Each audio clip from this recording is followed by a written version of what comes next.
నమస్తే, నేను మీ Gopi. Welcome back to our channel. ఈరోజు మనతో వచ్చరికి సీనియర్ జర్నలిస్ట్ జగదేవ్ గారు ఉన్నారు. సార్ నమస్తే. సార్ నమస్తే సార్, చంద్రబాబు గారు ఎలక్షన్ ముందప్పుడు ఒక హామీ అయితే ఇవ్వడం జరిగింది. ప్రమాణ స్వీకారం చేసిన వెంటనే నా మొదటి సంతకం డిఎస్సి మీద పెడదామని చెప్పారు. సో ఇంకా అయితే ఆయన పెట్టలేదు. సో దీనికి కారణం ఏంటంటారు? ఎందుకంటే అసలు ఆయన ఎప్పుడూ లేనిది, అంటే నేను విన్న వార్తల ప్రకారం ప్రభుత్వ ఉద్యోగులు పూర్తి స్థాయిలో గత ప్రభుత్వానికి వ్యతిరేకత ప్రకటించారు, ఓటు ద్వారా చూపించారు. అట్లాంటిది దాన్ని ఏమంటారు, పోస్టల్ బ్యాలెట్లో కూడా ఎప్పుడూ లేనిది 4,40,000 ఓట్లు పోలయ్యాయి. నాకు తెలిసి అంతకుముందు మరి అంతకన్నా మించి పెద్ద ఫిగర్ ఉందేమో నాకు తెలియదు. నాకు తెలిసి ఇదే హైయెస్ట్ అనుకుంటున్నా. ఎప్పుడు ఒక 60,000, 70,000, మహా అయితే 1,20,000, 30,000 మంది ఎంప్లాయీసే ఇంతకుముందు పోస్టల్ బ్యాలెట్ యూటిలైజ్ చేసుకున్నారు. ఓకే, ఇట్లా 4 లక్షల పైచిలకు ఎప్పుడు యూటిలైజ్ చేసుకోలే. అలా తెలిసిన రోజే చాలా వరకు ఆ రోజు సాయంత్రానికే చంద్రబాబు గారు ఒక రకమైన భావోద్వేగానికి లోనయ్యారని అతని సన్నిహితులు చెప్పుకోవడం. అంటే లేదు, మనం ఏ ఉద్యోగులు ఒకప్పుడు బాబు గారు వద్దులే అనుకున్నారు, అదే ఉద్యోగులు బాబు గారు కావాలి అనుకున్నారంటే నా నుంచి ఏదో ఎక్స్పెక్ట్ చేస్తున్నారు, వీళ్ళు డే 1 నుంచే నేను వీళ్ళకి ఏదో ఒకటి చేయాలన్నట్టుగా డిసైడ్ అయ్యారని అతనితో సన్నిహితంగా ఉండేవాళ్ళు, ఇక్కడ యూనియన్ సంఘాలతో మమేకమైన వాళ్ళ ద్వారా వచ్చిన సమాచారం. ఎంతవరకు వాస్తవమో తెలియదు. ఆ తర్వాత ఉద్యోగుల్లో కూడా బాబు గారు పెట్టినవేంటి, బయోమెట్రిక్, ఎప్పుడు పనిచేస్తూ ఉండాలి, సడన్ విజిట్లు, ఇప్పుడు అన్ని ఆయన పెట్టినవే కదా. ఇప్పుడు సోకాల్డ్ సినిమాల్లో, ఇప్పుడు ఒకే ఒక్కటి సినిమాలో కానీ, భరత్ అనే సినిమాలో కానీ, అందులో మహేష్ బాబు వెళ్ళి ఆఫీసు 9 అయితే వెళ్ళి కూర్చుంటాడు ఫ్రంట్గా టేబుల్ మీద. ఒక్కొక్కరు 10, 10:30కు వస్తూ ఉంటారు. వాళ్ళందరూ చూసి వాళ్ళు సిగ్గుపడి వెళ్ళిపోతుంది. ఇవన్నీ కూడా చంద్రబాబు గారు చేశారు. ఆ రోజు పొద్దున్న లేస్తే ఎక్కడికి వెళ్ళిపోయాడో తెలియదు ఆయన. ఏ జిల్లాకి, ఏ రాష్ట్రానికి, ఏ జిల్లాకి, ఏ ఆఫీస్కి, ఏ డిపార్ట్మెంట్కి వెళ్ళేవాడో తెలియదు. టీఎన్ఎన్ వెళ్ళిపోయాడు. సడన్ గా విజిట్ చేసి ఫైల్ చెక్ చేసేవాడు. అది కొంత అప్పట్లో ఉద్యోగులకు ఇబ్బంది పడేది. అంటే పని చేయమని కూడా తప్పుగా ఫీల్ అయ్యారు అప్పట్లో కొంతమంది, అందరూ కాదు. ఎవరైతే పని దొంగలు ఉన్నారో, ఎవరైతే అవినీతి తిమింగలాలు ఉన్నాయో వాళ్ళ వరకు. సో మొత్తానికి మొన్న జరిగిన తర్వాత అరే బాబు గారి హయాంలో ఈ దారుణం జరగలేదు. ఇంకోటి మీరు గమనిస్తే వైసీపీ గవర్నమెంట్ ఇచ్చిన 1 ఇయర్కో 2 ఇయర్స్కో గుర్తులేదు కానీ టీచర్స్ అందరికి కూడా అమరావతి ముట్టడించారు. గుర్తుందా మీకు? ముందు రోజు ఎక్కడెక్కడ లాడ్జీలు ఎవరున్నారో వాళ్ళందరినీ తీసుకెళ్ళి లోపల వేసానని కూడా చెప్పారంట గవర్నమెంట్ వాళ్ళు. దానికి కూడా భయపడకుండా టీచర్స్ బస్టాండ్లోను, రైల్వే స్టేషన్లోను తలదాచుకుని మొత్తానికి ఒక్కసారిగా 1000 మంది వెళ్ళి దాడి చేశారు. అక్కడ ఫస్ట్ ఇంపాక్ట్ పడింది. అండ్ మోరోవర్ ఎలక్షన్స్లో ఎప్పుడు కీలక బాధ్యత వహించేది ప్రిసైడింగ్ ఆఫీసర్గా ఉండేది ఏపీఓలు వీళ్ళందరూ కూడా, రిటర్నింగ్ ఆఫీసర్ కూడా కొంచెం డియు ర్యాంక్ వాళ్ళు, పెద్ద ఆఫీసర్ వాళ్ళని చూస్తారు కాబట్టి వీళ్ళందరూ కూడా ఎలక్షన్స్ మమేకమయ్యి చాలా ఇన్వాల్వ్మెంట్ ఉండి ప్రతిదీ ఓపిక్గా వింటూ ప్రజలతో ఇంటరాక్ట్ ఎక్కువ ఉండేది ఒక టీచర్స్కి అని నా అభిప్రాయం. ఎందుకంటే పిల్లలు తీసుకొచ్చేటప్పుడు ఆ పిల్లలు బాగోగుల గురించి పేరెంట్స్తో మాట్లాడటం, అక్కడ స్థానికంగా ఉండే వాళ్ళతో మాట్లాడటం. ఇదే హయాంలో బాబు గారు హయాంలో కూడా ఇంతకుముందు మీకు గుర్తుందో లేదో విలేజ్ కమిటీలను కూడా పెట్టాడు ఈయన. గ్రామ కమిటీల ద్వారా పెట్టి ఆ స్కూలు సక్రమంగా నడుస్తుందా లేదా, ఆ స్కూల్కి సక్రమంగా ఉపాధ్యాయులు వచ్చి వెళ్తున్నారా లేదా, పాఠ్యాంశాలు సరిగ్గా బోధిస్తున్నారా లేదా, స్కూల్కి సంబంధించిన మౌలిక సదుపాయాలు ఉన్నాయా లేదా, ఇట్లాంటి వాటి మీద స్కూల్ని, గ్రామ కమిటీని క్లబ్ చేశాడు. సో టీచర్స్కి అనేదానికి మిగతా ప్రొఫెషన్ కన్నా టీచర్స్ ప్రొఫెషన్ ఒక రకమైన ఆత్మసంతృప్తి ఉంటుంది. అది మనం యాక్సెప్ట్, ఎందుకంటే నేను ఒక మాస్టర్ గారు అబ్బాయిని కాబట్టి నాకు ఆ ఫీల్ తెలుసు. అంటే మా ఫాదర్కి రెస్పెక్ట్ ఇచ్చేవాళ్ళు, దాని గురించి చూస్తే అబ్బా నిజంగా సొసైటీలో అంటే ఎంత పెద్ద ప్రొఫెషనల్ అయినా ఉండొచ్చు, బట్ ఆ ప్రొఫెషన్కి ఉండే వాల్యూ ఎప్పటికీ అలాగే ఉంది. బట్ ఇప్పుడు సినిమాల్లో వాటిని కొంచెం చీప్గా కామెడీగా చేసి చూపించడం కానీ ఊర్లలో ఇప్పటికీ ఆ తరం మనుషులు ఉంటే, ఆ మాస్టర్లు ఉంటే ఓ రెస్పెక్ట్ ఉంటుంది.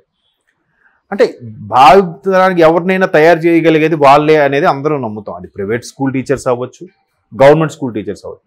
సో అండ్ మోర్ ఓవర్ ఎలక్షన్స్తో కూడా ఎక్కువగా వాళ్ళే ఎలక్షన్స్ నిర్వహించే త్రూ వాళ్ళ ద్వారా కాబట్టి వాళ్ళ వల్ల కూడా ఈసారి చాలా ఇంపాక్ట్ పడింది. 93% ఓటింగ్తో గెలుచుకోగలిగాము అనేది బాబు గారికి చెప్పాను కదా. ఆ రోజు ఈవినింగే కొంతమందితో సన్నిహితులతో కొంచెం భావోద్వేగానికి లోనయ్యారు అన్నట్టు. అంటే మన మీద ఎంత ఎక్స్పెక్టేషన్ పెట్టుకున్నారా, మనం రావాలని గట్టిగా నమ్ముతున్నారా? సో డే 1 మనం ఏదో చేయాలి. అందుకు ఇప్పుడు డిఎస్సి తీయడానికి డిఎస్సితోనే ఫస్ట్ బాల్ కొట్టారు. ఎందుకు కొట్టారు? అది కూడా గత ప్రభుత్వంలో నాడు నేడు అని బడులను మాడిఫై చేశారు. చాలా అందంగా సుందరీకరించారు. వాష్రూమ్స్ అయితేనేమి, గదులు అయితేనేమి, బెంచీలు, వాళ్ళకి ట్యాబులు, ఆ తర్వాత పల్లి పట్టీలు, బుక్స్, యూనిఫాము, షూస్, బెల్ట్ అన్నీ బాగుంది. బట్ అక్కడ ఏం చేశారంటే 1-2 తరగతులకి ఒక స్కూలు, 3 నుంచి 10 ఒక స్కూల్గా డివైడ్ చేశారు. ఇప్పుడు మాడిఫికేషన్ ఇంత సుందరీకరించేసి 1 నుంచి 5వ తరగతి వరకు ఉండే దానికి కనీసం స్ట్రెంత్ బట్టి ఒక 5 రూమ్లో 10 రూమ్లో ఉన్నాయనుకుందాం. ఆ 10 రూమ్లు చాలా బాగా పెయింట్లు వేశారు, ఎక్కడ ప్యాచీలు ఉంటాయని కవర్ చేశారు. చేసిన తర్వాత ఈ సిస్టమ్ పెట్టాడు ఆయన. అప్పుడు ఏమవుద్ది? ఒక్కసారి 300 స్ట్రెంత్ ఉన్నది 1-2 తరగతులు అనేసరికి 50-60 మంది ఉన్నారు. 300 మంది కోసం 10 గదులు మాడిఫై చేశారు. ఈ 60 మంది కోసం 10 గదులు ఎందుకు? 2 గదులే వాడుకున్నారు. మిగతా 8 గదులు వేస్టేగా. మరి ఎందుకు మాడిఫై చేసినట్టు? ఎవరి లబ్ధి కోసం? కాంట్రాక్టర్గా. బ్రాకెట్ల విషయం అదే కదా. అదేదో ముందే ఇది చేసి ఆ తర్వాత మాడిఫై చేసి ఉంటే 2 గదుల వరకు ఏదో అని చేయలేదు. తర్వాత ఇంకోటి కూడా చేశారు. మా టీచర్ని చాలా ఇబ్బంది పెట్టారండి.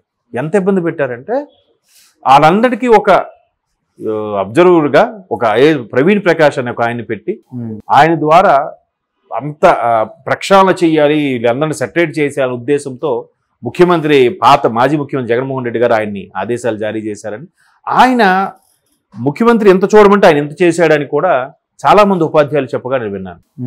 ఆ ప్రవీణ్ ప్రకాష్ అనే అతనైతే ఆ పిల్లలకు రోజు ఏం చెప్తున్నారు, చెప్పింది మీరు డైరీలో రాయాలి, మళ్ళీ వాళ్ళు సరిగ్గా రాస్తున్నారా లేదా, వారికి హోంవర్క్ ఇస్తే చేస్తున్నారా లేదా, సిలబస్ మార్చేశారు ఒకేసారి. ఇప్పుడు ఇంగ్లీష్ మీడియం ఇంట్రొడ్యూస్ చేశాడండి. ఇంగ్లీష్ మీడియం కూడా ఇంట్రొడ్యూస్ చేసి ఐడియా ఉందా? ఇంగ్లీష్ మీడియం ఇంట్రొడ్యూస్ చేసి వద్దనట్లేదు. దానికి వైసీపీలు ఎలా మాట్లాడారు అంటే మీ పిల్లలు చదువుకోవచ్చు కానీ మిగతా పేదల పిల్లలు ఇంగ్లీష్ మీడియం చదువుకుంటే తప్ప అని.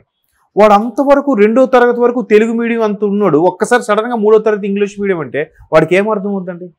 ఎక్కడ తెలుగే పూర్తిగా రాదు, మళ్ళీ ఒక్కసారి ఇంగ్లీష్ అంటే ఎవరికైనా వాళ్ళ ప్రాంతీయ భాష మీద పట్టు ఎవరికైతే ఉంటుందో వాడే మిగతా భాషలన్నీ సులువుగా అవలేలగా నేర్చుకోగలుగుతాడు. ఆ భాషలో ఉన్న భావాన్ని కూడా అర్థం చేసుకోగలుగుతాడు. ఇది ఒక్కసారి ఇంగ్లీష్ మీడియం మార్చేయడం, స్కూల్ గదులను 2 తరగతులకు పరిమితి చేసి దీన్ని నాడు నేడును మాడిఫై చేయడం. ఇక్కడ ఇప్పుడు 1 నుంచి 5 తరగతులు ఉన్నప్పుడు ఒక 10 మంది మాస్టర్లు ఉన్నారు అనుకోండి, 2 తరగతులకు కుదిస్తే ఎంతమంది అవసరం? 2 అవసరం. అర్థమవుతుందా? అలాగా చాలా మంది ఖాళీగా ఉంచి అక్కడెక్కడ షఫిల్ చేసి చాలా ఇబ్బందులు పెట్టేశారు. వాళ్ళకి సెంటర్ క్లాసులని, వాళ్ళకి బయోమెట్రిక్ ఆప్షన్కి ముందు మొబైల్ ఇస్తామన్నారు. తర్వాత బైజూస్ ఏదో స్కామ్ అయిందని చెప్పి మరి ఆ ట్యాబ్లు మొబైల్ ఏమి ఇవ్వలే, మళ్ళీ మీ ఫోన్లోనే వేసుకోండి, మీరే అప్లోడ్ చేయండి, మీరే ఇన్ఫార్మ్ చేయండి. ఆ పిల్లలు సాక్షు మీకు ఇచ్చిన వేసుకుని వస్తున్నారో లేదో, వేసుకోకపోతే వాడు మీదే తప్పు. అర్థమైందా? వాడు ఫుడ్ పెట్టినప్పుడు మీరు అక్కడ ఖచ్చితంగా తినాలి, ఆ సాంబారు అన్నం అన్ని టేస్ట్ చూడాలి, అది బాగాలేకపోతే మీదే తప్పు, వంటవాడు తప్పు కాదు, మీది తప్పు. అట్లాగా మాస్టర్ని చాలా ఇబ్బంది పెట్టేశారు టీచర్ని. సో అంటే ప్రభుత్వ వ్యతిరేకత ఎంత ప్రాధాన్యత ఉందో, ప్రభుత్వ వ్యతిరేకతలో నాకు తెలిసి 60% టీచర్స్దే ఉంటుందని నా అభిప్రాయం. ఆ 60% ఏదైతే ఉందో అది ఇప్పుడు కూటమికి ఫేవర్గా ఉండడం, కూటమి అది దాన్ని కాపాడుకునే ప్రయత్నంలో భాగంగానే ఫస్ట్ సైన్ డిఎస్సి మీద చేస్తారని ఆశ్చర్యపోకలేదు. అండ్ మోర్ ఓవర్ ఆ ప్రభుత్వ ఉద్యోగులకు చేసిన దాన్ని ఏమంటారు పిఆర్సీ ఏదైతే ఉందో అది కూడా కొంత సెట్టింగే. ఎవడైనా టోటల్గా దాని మీద పెంచడం వల్ల బేసిక్ పెంచడం అనేది చేస్తారు, మళ్ళీ అది తగ్గించేసి హెచ్ఆర్ఏ తగ్గించేసి అన్ని సెట్టింగ్లు మరొకటి కాదులేండి చాలా చేశారు. అదొక సగటు టీచర్ని కలిపితే మొత్తం చేటబారు ఆపకుండా ఆయన ఒక 3 గంటలు చెప్తాడు. ఆయన ఏ మాస్టర్ని కలిపినా మీరు ఆంధ్రప్రదేశ్లో ఎవరినైనా, బట్ 2-3 ఉంటారు కదా సైడ్ పనులు చేసుకుని, వాళ్ళు మాత్రం వైసీపీకి ఫేవర్గా చెప్పారు. అది కూడా 100లో 2-3. ఓకే. సో కాబట్టి వాళ్ళందరినీ ప్రసన్నం చేసుకోవాలి, లేదా వాళ్ళు మన మీద పెట్టిన గౌరవాన్ని మనం నిలబెట్టుకోవాలంటే ఫస్ట్ బాల్ డిఎస్సితో కొట్టాలని దాని మీద పెడతారని వార్తలు వస్తున్నాయి. చేస్తాడు ఆయన. ఇది ఉంది ఆయనకి, బాబు గారికి. Okay sir, thank you sir.